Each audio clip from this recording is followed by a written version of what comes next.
Good morning, everyone. Welcome to day 2 of JNUC. How you guys doing? Question for you. Who's going to the Jamf Nation party tonight? Yeah, right? I have another question. Wouldn't it be great if you could refresh your mobile device in a single tap? Right? It's an honor to introduce a couple of colleagues of mine, bright and wonderful people, Adam Derrick and Aaron Maxim. Awesome. Good morning, JNUC. Thank you, Hector, for the intro. I hope everybody's enjoying the morning of day 2 of JNUC. We're going to have a fun day today, a lot of good sessions. So my name's Adam Derrick. I'm a field sales engineer here at Jamf. I've been with Jamf for about 5 years now, covering healthcare and life science accounts. Spent the last 16 years managing Apple devices across a couple different verticals, education, retail, as well as healthcare. So, Aaron? Hi, Aaron Maxim with Jamf, senior consulting engineer. Been with Jamf for over 10 years now. Cover all verticals and stuff, help all different categories of Jamf customers succeed with Apple. So. Awesome, and we're really excited to speak to you this morning about the Return to Service app. Anybody in the room here today currently using the Jamf Return to Service app? A couple hands coming up, awesome. Well, I'm sure by the end of the session here, we'll probably have a lot of people who are gonna be requesting this app, and hopefully it'll be helpful for you in your environment, so. Awesome. So, our agenda for this morning, we're gonna talk about why we should utilize Return to Service, some scenarios that Return to Service helps with. We're gonna get under the hood, and Aaron's gonna talk about all the underlyings of how Return to Service specifically works. We got a little surprise coming in there. We have some customer testimonials in the room here, so you're gonna hear from 2 of our customers on how they're using Return to Service in 2 different environments. And then finally, we're gonna talk about other Jamf Return to Service options, and we'll leave some time at the end for Q&A. Hopefully we could get through all the questions. Hector is gonna be walking around with the microphone, so if you do have a question, please wait till the Q&A session. Simply raise your hand. Hector will come up to you with the microphone. That way our friends who are listening online are able to hear any of those questions. So, awesome. So, typically when you reset a iOS or iPadOS device, you have at a minimum 5 taps. You have your language, your country, accessibility options. You have to get that device connected to the network, which is usually the most burdensome part. And then you got the remote management screen. After that's up to you where you're going. But to a lot of workers, frontline workers, those 5 steps consume a lot of time. So Return to Service helps to eliminate all those steps, and with the single tap of a button, get your device in about 2.5 to 3 minutes back in a usable state without any additional interaction. So Return to Service helps with a number of different use cases. Employee turnover. I used to work for a large university in Pennsylvania. We had an athletics department that just had very high turnover. If Return to Service would have existed back then, we could have just deployed the application down onto those devices. When somebody got offboarded, we could have had the manager open up the app, go ahead and run that through Return to Service, and they wouldn't have had to put a help desk ticket in. Loaner device refreshes. Anybody in the room loaning out devices temporary? Yeah, so any kind of PII, any kind of data that's on those devices, we want to make sure that that data is gone, that it's eliminated, and additionally that whoever was the primary user of that device, that they feel that their data is safe. Student device refreshes. So for anybody in the room who's in education, maybe you have devices that are in a library, or you have devices that are being utilized by students in a classroom. Really easy at the end of a session or at the end of a class, simply open up the application and refresh the device. And most importantly, it eliminates the need for you to provide any kind of wireless information. So, We officially launched the Return to Service app about a year ago at JNUC last year in Austin, Texas. We launched the application as a free B2B app, so it wasn't available publicly on the App Store. You had to reach out to Jamf, and we would assign it to your Apple Business Manager or your Apple School Manager. We have since, a few months ago, made it available to all. So if you go in the App Store, if you go into Apple Business Manager or Apple School Manager, you could search for the Jamf Return to Service app, it'll pop up. One big requirement, it requires iOS 17 or later. I hope everybody in the room has their devices running iOS 17 at this point, but Return to Service, the framework behind it, it requires iOS 17 or later. Cool. So what does it look like? Essentially, you open up the application, you're gonna tap the reset button, and it's gonna pulse down. You have 5 seconds to cancel that action. So in case somebody accidentally opens up the application, you have 5 seconds to cancel. Once you get that green success message, that means that we were successfully communicating via the API to your Jamf Pro. Your Jamf Pro received the message, and it's going to wipe your device and run it through Return to Service. In the middle, you'll see the very familiar Apple setup screen. And then finally, it's gonna go ahead and advance through the language. It's gonna get it connected to the network, and then we're gonna be at the home screen, and there is no step 3. So here, we're gonna see a short video, kind of TikTok style, on what it looks like for you to run a device through Return to Service. So in this case here, one of my buddies, Adam, he was at his desk, and he initiated a Return to Service. He went ahead and grabbed a cup of coffee. That device went ahead and reset itself. And once he comes back, that device automatically remembered the last language that was used. It's advancing through that language. It's connecting to the wireless. It's going through the setup assistant. And you'll see here, nobody's tapping anything on this device. So you come back like 2.5, 3 minutes later, you have that device in a usable state. And that's Return to Service in action. Pretty cool, huh? Awesome.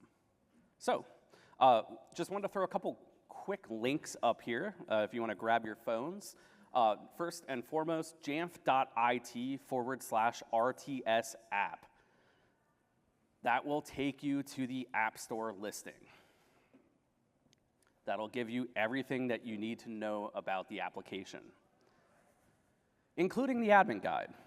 But we also have a separate link for that, along with a QR code. So if you scan that QR code, that will take you to jamf.it/RTS app-guide, which has a wonderful guide that Aaron and I created that'll walk you through how to set up Return to Service. 15-minute setup, if that. We're all IT admins in here, so it's a very simple setup. So awesome. Cool. Transition over to Aaron and let Aaron talk a little bit about what's going on behind the scenes. Yeah, thanks, Adam. So let's talk about how this app actually works. So when you tap the red button and you get past the 5-second delay, which is configurable, the app pulls down a config profile that the admin defined. It takes the config profile, yanks out all the payloads, puts them in another config profile with a different identifier. So it's a completely different config profile at this point. Encodes it in base 64, which is required for under the Apple spec. So then we take that blob and send it through an API called to Jamf using an erase device command with the option of return to service set. The device through MDM comes back, the device gets the command and does a wipe. Before the wipe, the network information is stored persistently on the device. So it does the wipe, comes through, steps through the steps that Adam talked about, the language, location, accessibility, And during the setup system, when it's the network part, it already has the network already installed. The right SSID, passwords, all that kind of stuff. Continues through, and eventually it's the home screen. So that's what's going on with the app. Aaron, are there any considerations anybody in their room should take when it comes to the wireless network setup? Yeah, so it's basically the same wireless setup you'd be using with your current staging network. It can't be CERT-based. Basically, the simple networks that just have passwords. Yeah. So it's just, whatever you're using now to stage your iPads is the same network you would use for RTS. So it's really not any different. Yeah, so you could use a guest network, you could have an onboarding network set up. It really kind of doesn't matter because once that device talks to Jamf, it's gonna push down your managed network and push it over to the managed network. So that network is simply used for what's typically like that remote management screen that's coming up and enrolling into Jamf. After that, it's going to push down your secure network. Yes. So the default behavior right now is that staging network is an unmanaged network because we recreated in the app. So it stays persistent on the device. So there's no need to scope it. Actually, if you scope it, it just ignores it because it's an unmanaged network. That's the default behavior that we've had for like 10 months or so. We had some feedback on that, some organizations, actually K-12, want to pull that off. So we do have an option now, starting with the latest release of the app. We have an app config where you can define how many seconds until the staging network automatically uninstalls itself. So unmanaged one, we can take that off the device. But it's important to scope out a managed Wi-Fi configuration like you're probably doing today anyways. So once the device is enrolled, you can scope it to like a pre-stage criteria to push out your secure network. That's probably CERT-based and stuff like that. So once the secure network's installed, after so many seconds that you define, it could be hours, it could be the next day, you remove the unmanaged network, and then you just have one Wi-Fi configuration on the device. And what's cool is you're using a config profile, so you could embed multiple SSIDs. So if you have multiple sites that might have multiple SSIDs, or you have a failover network that you wanted to connect to, those can all be embedded inside of that master config profile. Cool. We also have some other ways of enabling the app, and all these examples we're talking about are in the guide that will give you the QR code at the end also again. In the Jamf console UI, you can set up workflows where you can trigger the return to service app remotely. You can do it through mass actions or through a single device. And we have steps how to set that up, and that's like another 20-minute setup, and then you can go in the UI and just hit a pull-down menu, select that you want to return to service, and you can send it to one or multiple devices. Yeah, this is a pretty nifty workflow. It's been really helpful in education over the summer, refreshing devices. When return to service was initially announced, there were feature requests put in to put a button inside of Jamf, just like we have to wipe a device or do some kind of mass action command. So this is what we were able to come up with as a solution to be able to, return to service devices in mass. So. Cool. And we've been listening to you too. In the guide, we do have a feedback email. We read those and we act on them. So some examples of things that we've added is, let's see, the labels, yes, so that was important. So for localization, we have the capability of customizing the actual labels in the device. So you can set them to anything you want in English or another language. The time to cancel was a quick request. Some organizations want more than 5 seconds, 10 seconds might be an option too. Request that was kind of recent was wanted a passcode for the app itself, not a device passcode, but a passcode for the app. So someone launched the app, they don't get access to the red button right away. They get prompted for like a passcode. So this was kind of useful. I heard like at EDU, end of the school season, you could install the app. The kids were probably tapping it, try to launch it, but they couldn't do anything but have the passcode. but then the teacher would give them the passcode maybe on the last day or the day they're turning in the iPads. Yeah, that's something that people have been asking in Jamf Reset for years. And yeah, and what's great, you know, like I mentioned before, return to service is really an application that, in my opinion, can live on every single device, unless it's like a single app mode device, because you have that capability to put a passcode on the app and prevent somebody from accidentally wiping the device. Another good use case is healthcare. So maybe a patient has a device, they're in the hospital for a couple weeks, they're using that device, the return to service app lives on that device, but we don't want the patient to actually go ahead and wipe it until they're discharged. Additionally, retail workers, shift workers, things like that, we may not want them to wipe a device, but we may want somebody like a store manager to be able to type in that passcode that's statically set and go ahead and wipe the device. And two other quick enhancements we added was there's an option to add a link to change your language via the settings app before you do the wipe. Yep. And then we talked about the self-exploiting staging Wi-Fi profile. Yeah. We'll go over the a little analytics here real quickly. So here's some of the numbers we ran earlier in the week. It's basically showing it's used globally, more in the US, I think was a lot of the K-12 business that Jamf does in the US. And then the different segments. It's pretty consistent, I think, probably with our general base. I haven't compared that, but it's interesting data. We're doing about 19,000 push of the red buttons successfully a week, and we're like over 100,000, right? So that number there, that would fill up the biggest stadium in North America. All right.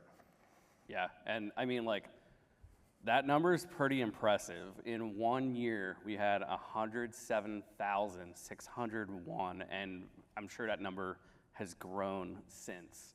In 1 year since we launched this app at JNUC last year. So that's a lot of time that's been saved.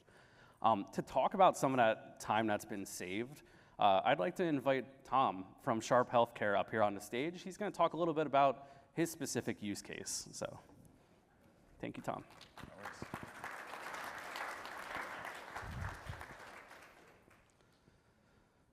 All right, good morning. My name is Tom Dobson. I work for Sharp Healthcare. I've been with Sharp for about 9 years now, and I'm a solutions architect. So a little bit about Sharp. We are a nonprofit organization that services about 3.3 million San Diego residents. That's really small. We are the largest healthcare system in San Diego, and we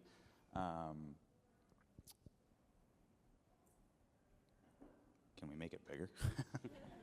I don't know. I don't have the I'm going to scoot capability up to do so I that. can No, actually see you're what's good. going on here. We have the highest market share of any other healthcare provider in San Diego as well. We see more than 16,000 patients per day, and we have an MDM scope of about 8,000 mobile devices. Currently, we have 4 acute care hospitals, 3 specialty hospitals, 1 health plan, 27 outpatient clinics, 6 urgent care centers, 2 inpatient rehabs, and 3 affiliated medical groups. So our challenge was in March of 2024, we went live with the Epic EHR system. We deployed with that go live about 1,450 iPads. And with those iPads, we also deployed the healthcare listener, which is wiping every single one of those iPads every time a patient is discharged or transferred. So some of the issues that we ran into right off the bat were, our nurses were having to spend time manually connecting the devices to Wi-Fi. They were having to juggle that connection of those iPads and setting those iPads up and going through the out-of-box experience along with the new EHR that they were still trying to learn. So that was very frustrating for them. And we actually ended up having issues where the active iPad counts that we had in Jamf went from 1,450 down to about 500 active devices. Many of them were just sitting offline in the rooms or at a nursing station not being used. So That was a pretty big problem. And then as a result of the iPads not being configured, the nurses were calling into the help desk, asking for help, trying to get them reprovisioned. They had training documents, but they were still struggling with it. So we partnered with Adam and Aaron here and Jamf, and we worked with them to configure, plan, and deploy Auto RTS when it was released. Yeah, and just to talk about Auto RTS, so we have the healthcare listener, which can listen for ADT messages that are coming from an EHR, like a Cerner, an Epic, a Meditech. And essentially, when you're in a hospital, you have an iPad, you could FaceTime your family, you could access therapy, you could access your medical chart, and when you're essentially discharged, you don't have to worry about anything. So we'll receive that ADT message, the healthcare listener will process it, and it'll let Jamf know. For the Auto RTS option, we're taking advantage of the clear extension attribute value. So it's actually just clearing and blanking out an extension attribute within Jamf Pro. That is auto launching the RTS app. And then we have a special key that gets added to the managed app config within the app record, essentially to make it so you don't have to push that button. So it's a true Auto RTS experience. So after we rolled this out, we immediately started seeing results the same day. We instructed our nurses that they would have to set up those iPads one final time after we turned on Auto RTS, and the iPad count started to grow. We stopped getting complaints from the nurses. The iPads were provisioning themselves with Auto RTS, and the iPads, after they were configured that last time, were pretty much self-sufficient.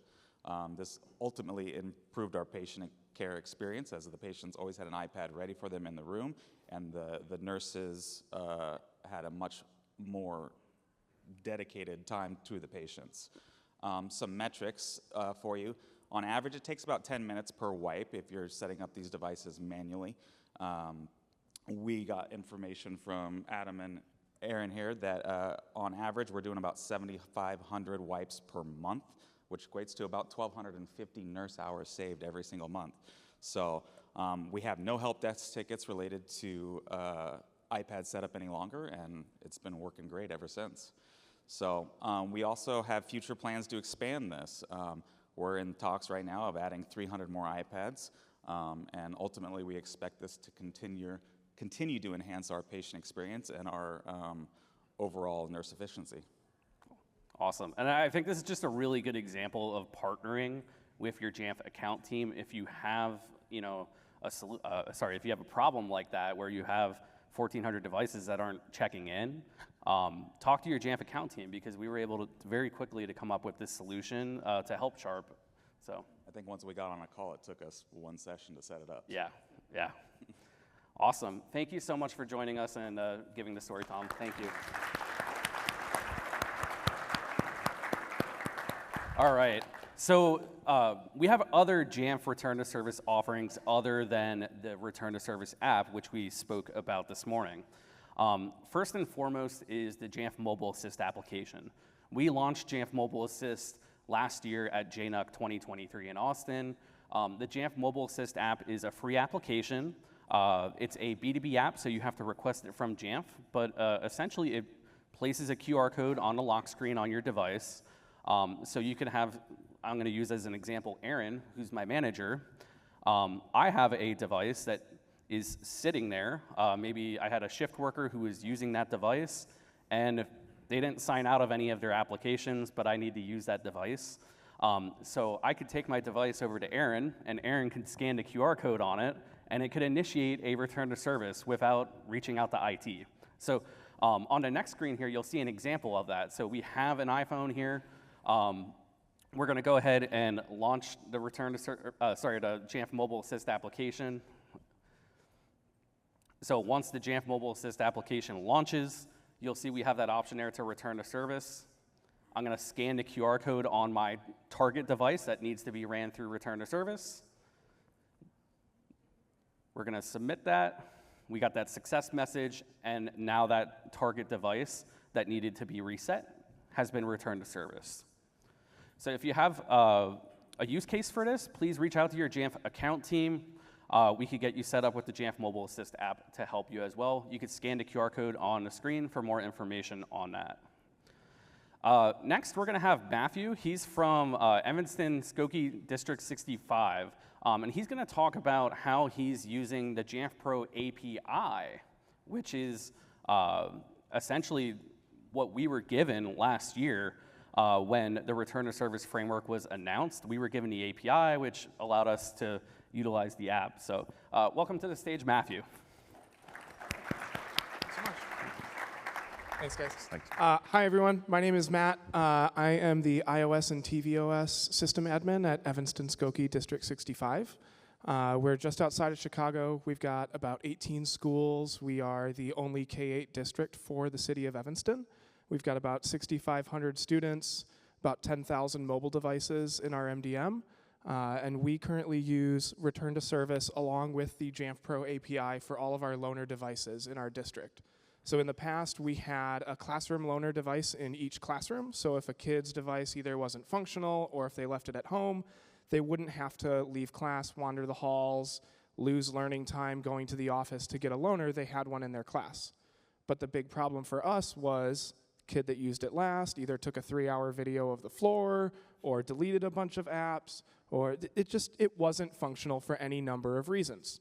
What could we do to fix that? Last year, Jamf offered a hands-on demo of the Return to Service app, and we really got to work utilizing the app and then the API to automate this. So all of our devices that are loaners receive that API command every night at midnight. They wipe themselves. By wiping themselves, students are logged out of their Apple ID, they're logged out of Google Classroom, all of their data is erased. By the time kids come to school the next morning, all the devices are set up, their apps are in a home screen layout, teachers know exactly where everything is, and it just works like a fresh iPad that was provisioned that morning, because it was. So it's really helped reduce the amount of help desk tickets that we've got about our loaner iPads where teachers say, hey, my loaner doesn't work, or it's out of space. It's helped make sure that we're minimizing downtime in our classrooms. And shameless plug, this afternoon at 4:15, one of my colleagues and I are going to be presenting on this, on how we've set it up, how we're using the API. So if any of you guys want to come to that, feel free. Awesome. Yeah. Thank you so much, Matthew, for sharing your story. Thank you. Awesome. We also have a tool called Jamf Actions. So Jamf Actions allows you to leverage shortcuts on a Mac, essentially along with Apple Configurator, to auto return to service a device upon input. So let's just say you have a device and you want that device to be refreshed. You just pop it into a Mac Mini that has a bunch of USB-C or Lightning cables on it. You pop it in. Jamf Actions will run that shortcut and it'll return to service that device without any touch at all. So great for those situations where maybe somebody's just very quickly using a device for a couple minutes, or they're using it throughout their shift, and when they're finished, they bring it back to that central location. Jamf School also has return to service built into it. Do we have any Jamf School customers in the room here? Cool, couple hands. So return to service is natively built into Jamf School, so you could also leverage return to service natively within Jamf School as well to get your devices refreshed. Awesome. Just to kind of wrap up here, so if you want to grab the app, again, it's available on the App Store. You could grab it in your Apple Business Manager or Apple School Manager. Jamf.it/RTS app will take you right to the app landing page. We have a Jamf blog post that Sean Smith graciously published to the Jamf website last week. So Sean, Aaron, and I collaborated on that blog post. Jamf.it/RTS app blog will take you to that blog if you want to show that to your leadership or anybody who hasn't had the chance to be here in person this week. Additionally, the admin guide is available at jamf.it/RTS app-guide, and you can scan that QR code. That'll take you right there. It'll walk you through getting the return to service app set up in about 15 minutes in your environment. Awesome. We're going to open it up to Q&A. Hector has the microphone. Anybody who has questions, simply just raise your hands. I assume running that doesn't, with devices that are restricted from wiping, the return to service app will still work? Like if a config profile is restricting a student from wiping the device? Yeah, so if they have a restriction on there preventing them from going into settings, general, and resetting the device, Right. yeah, so this is leveraging the API to Okay, essentially. I figured, thank you. Yep, you're welcome.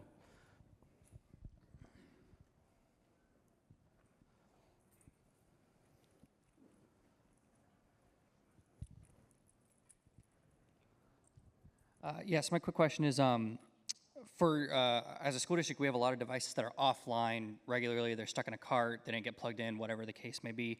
If we're doing a refresh, let's say of an entire lab's worth of these, will the trigger stay pending until they come online and check? Is it like it has to be in real time? How does that work for return to service? Yeah, so the device does have to have an active network connection for the return to service app, essentially, to function properly, because it's calling out to the Jamf Pro API right away, and that's when you get that green success message. Additionally, with some of the other workflows that we talked about there as well, it is relying upon an active network connection. Any other questions? Just a shameless plug. If you would like to see the return to service app in action, please visit the Expo Hall. At the Expo Hall, we have the industry booth. You could actually go through the return to service app and see the little countdown menu and see what that looks like. So please visit the Jamf industry booth. I also have a couple spots left for some brain dates. So everybody in the room has the JNUC app. If you go in the app and you hit the hamburger menu and you click on brain date, I have 3 return to service sessions. One of them sold out, but the other 2 have some spots left. We'll sit down in a group of 5 or 10 people. I have devices that you could play around with and actually experience return to service here at JNUC. And I also have another brain date for that Jamf Mobile Assist app as well. I think did we have a question all the way in the back there? Yep. So who's excited about return to service? Who's gonna, yeah, woo, awesome. Okay, go ahead. Just a question about like refreshing and updating a device. Is that a possible workflow in this? Sorry, it was a little hard to hear. Sorry, refreshing and updating a device. Yeah. What was the question? So the question was, can this help with refreshing and updating, like with like maybe possibly like the minimum OS enforcement? Okay. As of today, they don't work together with Jamf Pro. I know the product teams are looking into that to see if that can be resolved and where that restriction is, but now that they're independent. So if you want to do the minimal OS update, you'd have to do that independent of RTS. Once you get up to the minimal OS, then you can run RTS. That's as of today. That's kind of in flight. Cool. Hector's coming up with the microphone here in the middle. Hi. Hi. I've played around with this a little bit. I do have it, but I don't really have it deployed anywhere. I'm just in testing. I'm wondering how this works, or can it work with a single app mode devices? Would I have to take it out of single app mode before you could do like a remote command with this, or? So for the RTS application, yes, it would have to be out of single app mode in order for you to launch the application and push the button. For some of the other actions that are out there, like the Jamf Mobile Assist, actually no, sorry, not Mobile Assist. You're asking this thing. Which one? Jamf Actions. Sorry, it's early in the morning. I need coffee. So many solutions. So with the other solution, Jamf Actions, where you plug a device in to like a Mac Mini, in that case, there's no interaction required. So if the device is in a single app mode, it's going to go ahead and return to service that device. So like with the auto RTS using the app, it does kick in single app mode, but since it's like wiping the device, single app mode is not a bad really solution in that case. Single app mode a lot of times is confusing because you have to uninstall it, the single app mode profile, but it's wiping the device, it automatically uninstalls it. Cool. Looks like we got a question there and then one up front. Yeah, so with the Jamf Actions portion of it, similar to the other gentleman's question, can you update it using the Jamf Actions if I had it connected to a Mac Mini using a hub? You said you guys leveraged iOS and shortcuts, right? Yeah, that one we'll have to circle back with you on. There's a fellow here called John Uresco. He's leading the interactive labs. I would probably ping Jonathan because that's kind of his puppy is the Jamf Actions, so he'd be a good resource to answer that question. Yeah, and to send a question for Jamf Actions as part of Jamf Concepts. So where you downloaded the package, there's a place there to submit feedback or ask questions. Yep. Yeah. Cool. Thank you. Walter? I get an introduction night. So, what return to service? The lady said something around single app mode.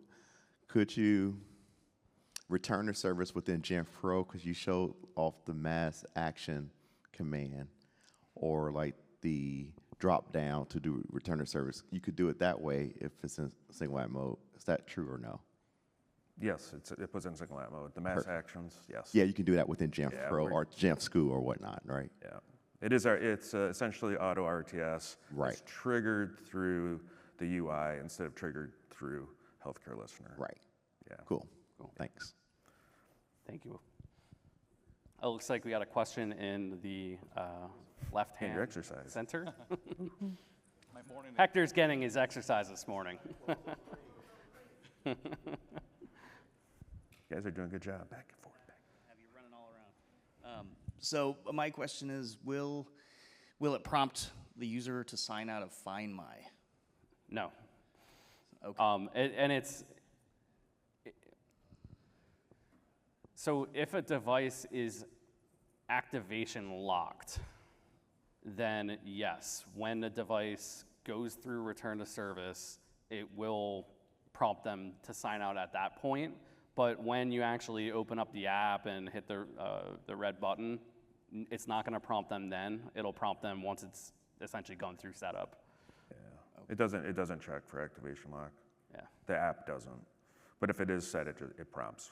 It doesn't brick the device. It just prompts like you would in any other situation, like a regular wipe. Okay. Looks like we got a question up here in the third row. One second. Up. Yeah. How does this work if you're using Intune as your MDM and you're using Jamf at the same time? So this application only works with Jamf Pro, so it relies on the Jamf API. So the device in question would have to be managed by Jamf. It would be okay if the device in question was managed by Jamf, but then it was leveraging device compliance, and the information was being fed from Jamf into Intune for device compliance. That would work, but the return to service app itself requires Jamf Pro as the management solution. Okay. Great question. Thank you.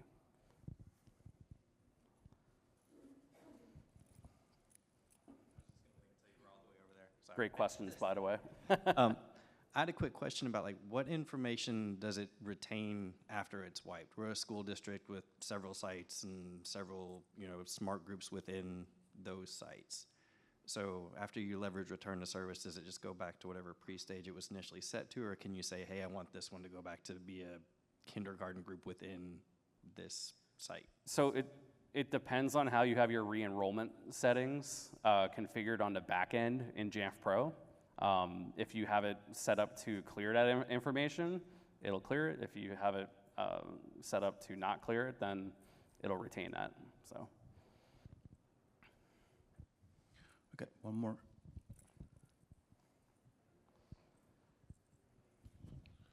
So I'll be that guy. When's it coming out for Mac OS? Anybody from Apple in the room? No Mac OS component at the moment. No tvOS component. It's tvOS is. tvOS is. Came out 18. Yeah, at least presently, but that's a whole other conversation. But we do have, in regards to macOS, we do have some workflows that you can leverage self-service to get a device refreshed and not perform a return to service, but to get it in a usable state rather quickly. So. Any more questions? Looks like we got one in the back. Way in the back. All right, here we go.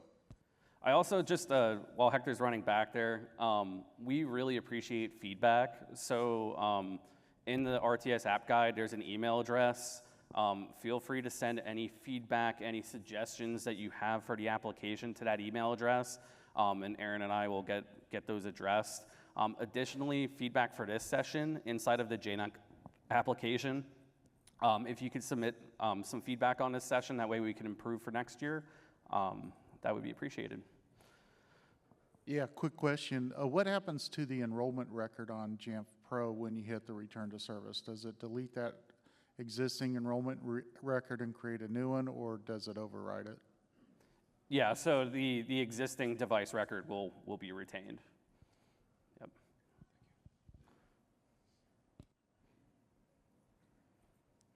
Awesome. 3 minutes to spare. Awesome. Well, yeah, I mean, our goal of this session was really to enable you guys to walk out of here, you know, with some use cases for the return to service app. So I hope this is something that you could utilize in your environment. If there's any way that we could help, please, you know, reach out to your Jamf account team, your Jamf sales engineer. You can reach out to me on the Mac admin Slack. Derrad, D-E-R-R-A-D, is my Mac admin Slack handle. If you want to set up 15 minutes with me, jamf.it/book Adam. You could set up a quick 15-minute meeting with me as well. So thank you so much for attending this session, and enjoy the rest of JNUC.